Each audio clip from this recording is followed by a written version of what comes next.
ઘરે બેઠા બતાવી રહ્યું છે, ભગવાનના ઘરે બેઠા દર્શન આપને કરાવી રહ્યું છે અને અદ્ભુત આનંદ, ઉમંગ અને ઉત્સવ આજે અષાઢી બીજે અમદાવાદના આંગણે દેખાઈ રહ્યો છે। ભગવાન નગરચર્યાએ નીકળ્યા છે, રથ મંદિરની બહાર આવી ચૂક્યા છે, ગજરાજ આગેવાની લઈ રહ્યા છે।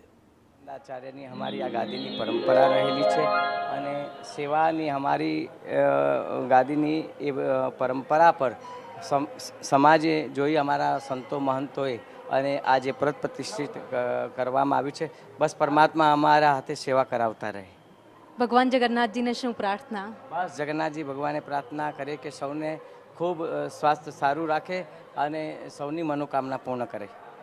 મંદિરના મહંત દિલીપદાસજી આપણી સાથે હતા, એમની સાથે વાત કરી અને 148મી આ રથયાત્રાને લઈને તેમણે કહ્યું કે ભગવાન સૌ ઉપર એમની કૃપા વરસાવે, આશીર્વાદ આપે।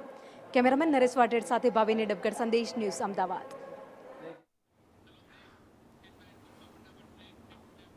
ભગવાન સૌની મનોકામના પૂર્ણ કરે, બસ એ જ આજે આશીર્વાદ ભગવાન પાસે માંગી રહ્યા છે। રથયાત્રાના એક એક રંગ આપને બતાવીશું, ઘરે બેઠા ભગવાનના દર્શન કરાવીશું। રોકાઈએ છીએ એક નાનકડા બ્રેક માટે।